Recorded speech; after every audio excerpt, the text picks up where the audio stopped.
বন্ধু জায়গাটা সুন্দর না? হ্যাঁ অনেক সুন্দর তাহলে জায়গা। কাজকে দাঁড়াই একটু এখানে। হ্যাঁ নাম, খুব ভালো লাগতেছে। কিরে বন্ধু, মতিন ভাইয়ের বাবা না?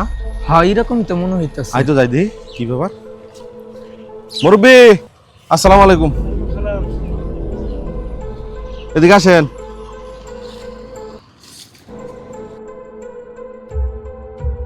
আইসতে আইনে কত চিনলাম না, কিছু কবাই। চাচা আপনি আমাদের চিনেন নাই? আপনাদের কত গেছি খাইছি, মতিনের বন্ধু আমরা। আমি তো আপনার দেখে অবাক, আপনি এই অবস্থাকে চাচা রাস্তার মধ্যে লতা ঢুকাইতেছেন, ব্যাপারটা বুঝলাম না। কি রে তুই চিনাস নাকি লোকটারে? আরে হ বন্ধু, ওই যে মতিন আছে না, বিদেশ থেকে যায়, ওনার বাপ। মুরব্বী আপনার কি কোনো সমস্যা? আপনি লতা ঢুকাইতেছেন কি কোনো সমস্যা নাকি? না মানে মানে লতা খাবার মন ধরছে তো, লতা তো বাড়াইছে। মতিন তো বিদেশ থেকে আইছি শুনছি, আপনারা কি খাবার টাবার দেয় তো, খোঁজ খবর রাখে? আপনার দেখে কেমন লাগতেছে, লতা ঢুকাইতেছেন, ব্যাপারটা বুঝলাম না। কিরে ব্যাপারটা তো বুঝলাম না। না বাবা কোনো সমস্যা নাই তো, আইনেরা যায় না, আমি কাজ করি। আচ্ছা আচ্ছা ঠিক আছে, আসসালামু আলাইকুম। দাদা লতা পাইছ? লতা পাইলে আমার কটা দিও। এই কথা কইস না, চুপ। কিরে চাচা লতা তুলে বিক্রি করে, ব্যাপারটা বুঝলাম না। চাচার এই অবস্থা, তাহলে মতিন মনে হয় ওর বাবারা দেখে না, খোঁজ খবর রাখে না। তা না হলে এই বৃদ্ধ বয়সে লতা তুলে বিক্রি করে। ব্যাপারটা তো এরকমই বোঝা যাইতেছে। চলো আমরা আচ্ছা দেখি। চল তো, ওনারা কিছু না বললে মতিন নেতে ধরবো। চল চল।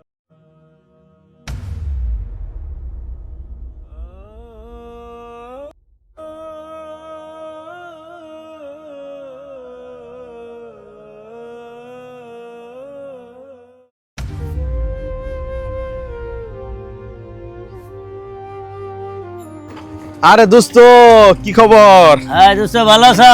রাম বাড়া। আরে বন্ধু আছি তো, বলো তুই কেমন আছস? অনেকদিন পরে দেখা, কি অবস্থা? আলহামদুলিল্লাহ খুব ভালো আছি। ভালো আছো? বিদেশ থেকে কবে আইলি? খোঁজ খবর পাইলাম না, দেখছস? এই এক সপ্তাহ- বিদেশ যায় টাঙ্গরে তুই বুইলে গেলি, কেমনে বললি? তোর লগে কত আড্ডা কত কিছু বন্ধু, তুই কেমনে বুইলে গেলি আঙ্গরে? বহ আলাপ আছে তোর লগে, জরুরি আলাপ। কি অবস্থা সব মিলাই বন্ধু তাহলে?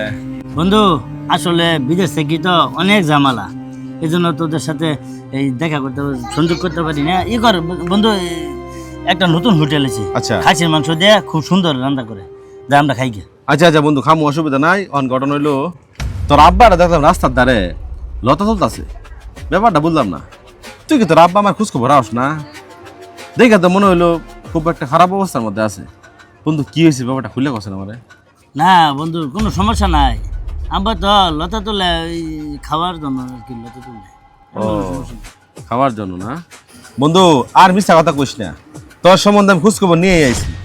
মুরব্বী চাচা, তুই তোর বাপ মার খোঁজ খবরটা রাখস না, তুই বিদেশ থাকস, তুই কেমনে পাইলি তোর বাবারে মারে বাড়ি থেকে বাড়ি করে দেওয়ার লেগে? হ্যাঁ, মুরব্বী ব্যক্তি নিজের শরীরের ভারসাম্য রাখতে পারে না, ওই ব্যক্তি লতা তুলে বিক্রি করে সংসার চালা, ওষুধ কিনে। তুই বিদেশ থাকস, লক্ষ লক্ষ টাকা কামাই করছস, এই টাকাতে কি করবি বন্ধু? বাপ মারে করতে বাই করে দিছস, তোর বউ যে বাপ মারে করতে বাই করে দিল, তুই তো কিছুই করলি না, বাপ মার সাথে দেখাও করলি না। আমি খোঁজ খবর লইলাম, এলাকার লোকে সব আমার কইলু। বন্ধু ছি, তোর কাছ থেকে আমি আশা করিনি। তোর এত এত টাকা, এই টাকা কি করবি? তোর বাপ মা তো তোর প্রতি অসন্তুষ্ট, বাপ মার খোঁজ খবর রাখস না, এই বৃদ্ধ বয়সে লতা তুলে খাইতে হয়। ছি বন্ধু ছি, তোর কাছ থেকে আশা করিনি। ভাবতে ঘৃণা হইতেছে, তুই আমাদের বন্ধু। তোরে এত ভালো মনে করতাম বন্ধু, তুই এরকম খারাপ কামটা করলি। তোর বাপ মারে লইয়া মনে করছি বালা মতো তুই খাইতেছস চলতেছস, তুই এরকম কামটা করলি। কেমন করে করলি বন্ধু? হ্যাঁ কেমন করে করলি? তুই কিরকম মানুষ? তোর বাপ মারে তুই বার করে দিছস, তুই মানুষ, তুই একটা অমানুষ। হ্যাঁ বন্ধু ঠিকই কইছস, আমি যদি অমানুষ না হইতাম তাহলে আমার বাপ মা বাইরে থাকে কেন? আমার বউ আমার বাপ মারা বাইরে বাই করে দিছে, কারণ কি জানস? আমার শ্বশুর বাড়ি থেকে টাকা না, ওই টাকাতে আমি বিদেশ গেছি। এই কারণে আমার বউ আমার বাপ মারে দেয়ার পানা, বিদেশ যাওয়ার আগে আমার বউ সতে দিছিন। আমি টাকা না তোমার ঠিকই বিদেশ পাঠামো, কিন্তু তোমার কামাই এই টাকা যাতে তোমার বাপ মার না খাওয়ার পা, তোমার বাপ মারে বাচ্চা বাই করে দিবা, বুঝছস বন্ধু? এই কারণে আজকে আমার বাপ মারে বাচ্চা বাই করে দিছি। কি করবো, এছাড়া তো আমার কোনো উপায় নাই। আমার এখন মনে হচ্ছে কি আমি বেঁচে থেকে আমি মরা। না আমি বাবারে কিছু বলতে পারি, না আমি বাবারে রাখতে পারি। আচ্ছা বন্ধু, কান্দায় কি করবি? কারণ ঘটনা হইলো তোর শ্বশুর বাড়িতে টাকা এনে তুই বিদেশ গেছিস, বালা কথা। বাপ মারে ফেলাই দিবি এর লেগা। অন্তত পক্ষে বাপ মার খরচটা চালায় যা, টুকটাক খরচটা চালায় যা বন্ধু। এইভাবে মুরব্বী একটা মানুষ রাস্তাঘাটে যদি লতা তুলে কিরম দেখা যায় তুই কব? মান সম্মান তোরও যাবো, সবারই তো মান সম্মান গেল, ঠিক না? বন্ধু, আমি আমার বাবাকে গোপনে গোপনে কিছু টাকা দিতাম, কিন্তু কেমনে জানি আমার বউ শূন্য আলা। এই শোনার পরে আরো সংসারে অশান্তি লাগে, এই কারণে আমি ওই টাকাটাও দেওয়া করে দিছি। বন্ধু আর কান্না করিস না, আমি ব্যাপারটা বুঝতে পারছি। বন্ধু একটা কথা কি জানোস, পুরুষ মানুষ হলো হাতুড়ির মতো, শুধু পিটাইতে থাকবো, তাকে তার ক্ষতটা আর কেউ দেখতে পারে না। তেমনি আমরা হচ্ছি তেমন, আমাদের যত কষ্ট থাকুক আমরা না পারে বউকে কিছু বলতে, না পারে বাপ মারে কিছু বলতে, নিজের কষ্টটা নিজের মনের মধ্যে থাকে। কি করি বন্ধু, আমরা পড়ছি একবারে জাতাকলের মধ্যে, না পারি বউর পক্ষে কিছু কবার লেগে, না পারি বাপ মার পক্ষে কিছু কবার লেগে। আমাদের জীবন চলতেছে এমনি করি। শেষ পর্যন্ত কষ্টের একটা ছাপ নিয়ে, কষ্টের একটা ভারাক্রান্ত মন নিয়ে আমাদের চলে যেতে হয় দুনিয়া ছেড়ে। বন্ধু তোর বাপ মারে বাড়ি থেকে বার করা উচিত হইছে না, তোর বাপ মারে বাড়িতে লইয়া। ও বন্ধু, ঠিক কথা কইছস।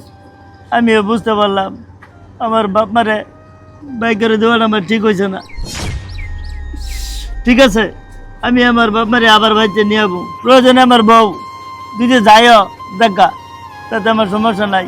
আমার বাপ মা আমার ছোট থেকে লালন পালন করে এত বড় মানুষ করছে, আর আমি আমার বাপ মারে এত কষ্ট দিলাম।